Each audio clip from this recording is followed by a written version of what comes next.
आखिर कौन थे वे तीन अद्वितीय वीर जिन्होंने महाबली बजरंगबली जैसे अजय योद्धा को भी क्षण भर के लिए झुकने पर मजबूर किया। हनुमान जी की शक्ति और पराक्रम का वर्णन तो युगों युगों से चलता आ रहा है। उनका नाम सुनते ही दैत्यों के हृदय कांप उठते थे। शिवांश होने के कारण वे अनुपम बल, साहस और बुद्धि से संपन्न थे। ऐसा कहा जाता है कि उन्हें हराना तो दूर, कोई उनकी छाया तक नहीं छू सकता था। लेकिन इतिहास और पुराणों में ऐसे भी अवसर आए जब स्वयं वानरवीर को अपनी विनम्रता और धैर्य के कारण हार का स्वाद चखना पड़ा। प्रश्न यही उठता है, क्या यह वास्तव में पराजय थी या उनकी महानता और रणनीति का हिस्सा? आज हम जानेंगे उन तीन महापुरुषों के बारे में जिन्होंने इस असंभव कार्य को कर दिखाया। उनमें प्रथम स्थान उस योद्धा का आता है जिसे देवताओं से भी अधिक शक्तिशाली माना गया, जिसने स्वयं स्वर्गाधिपति इंद्र को परास्त किया था। वह और कोई नहीं बल्कि राक्षसराज रावण का वीर पुत्र मेघनाद था, जिसे बाद में इंद्रजीत की उपाधि प्राप्त हुई। लंका कांड के प्रसंग के अनुसार जब हनुमान जी ने अशोक वाटिका को ध्वस्त कर डाला और रावण की विशाल सेना का नाश कर दिया, तब यह समाचार लंका नरेश के कानों तक पहुंचा। पहले रावण ने अपने सेनापति जाम्बुमाली को भेजा, पर वह क्षण भर भी टिक न सका। उसके बाद रावण ने अपने पुत्र अक्षय कुमार को हनुमान जी का सामना करने भेजा, किंतु वह भी युद्धभूमि में प्राण त्याग बैठा।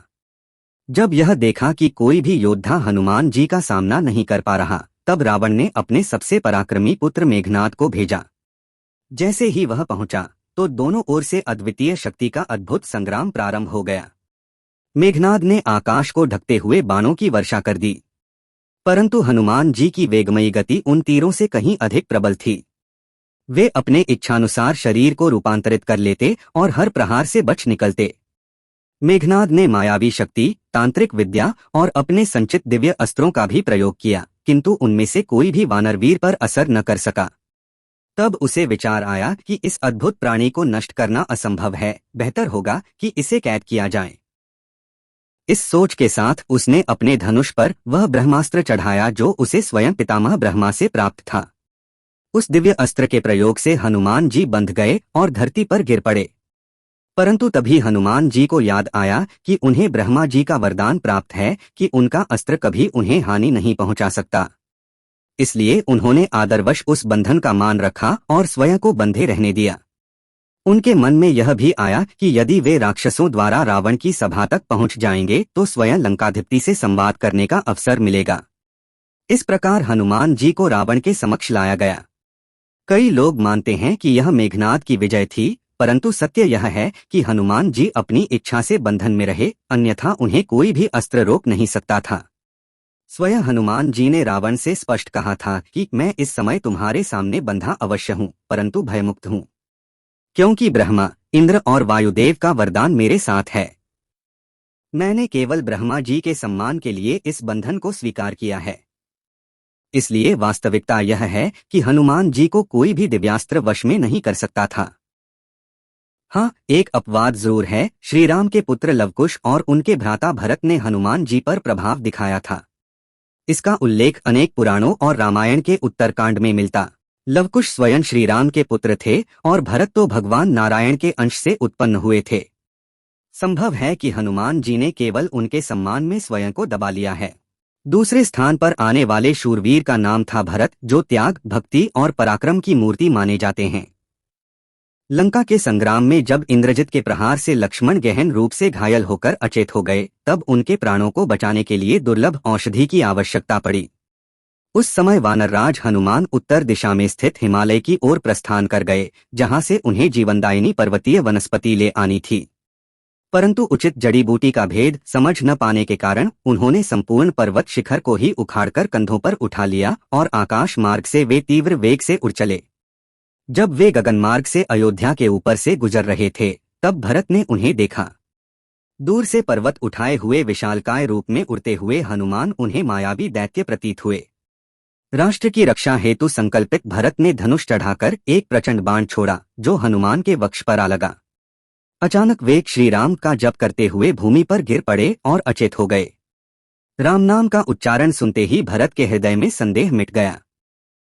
वे तत्काल उनके समीप पहुंचे और उन्हें होश में लाने का प्रयत्न करने लगे, किंतु वानरश्रेष्ठ शांति की अवस्था में ही पड़े रहे।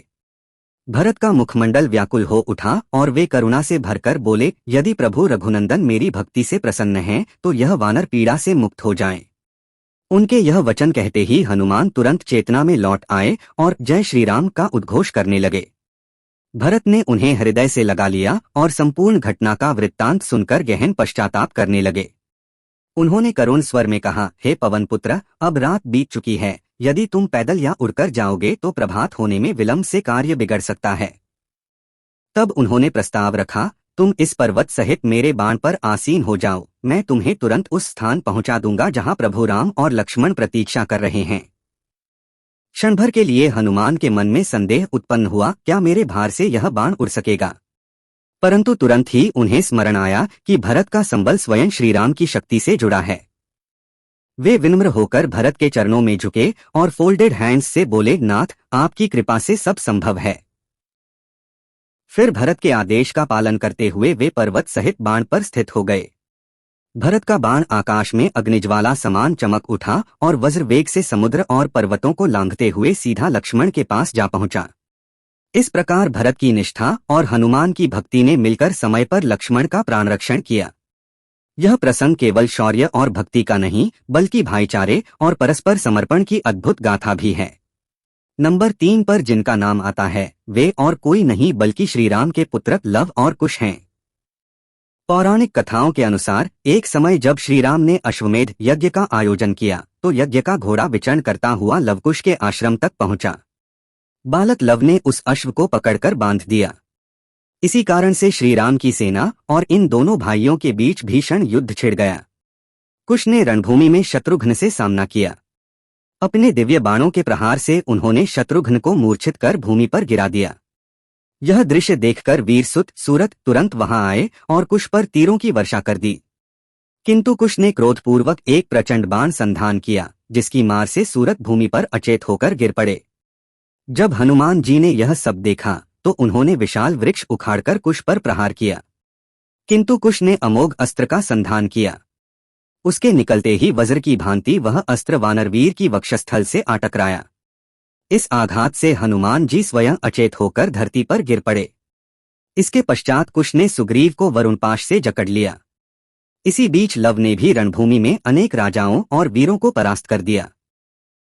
दोनों भाइयों ने मिलकर हनुमान और सुग्रीव को बांध लिया और उन्हें अपने आश्रम ले आए।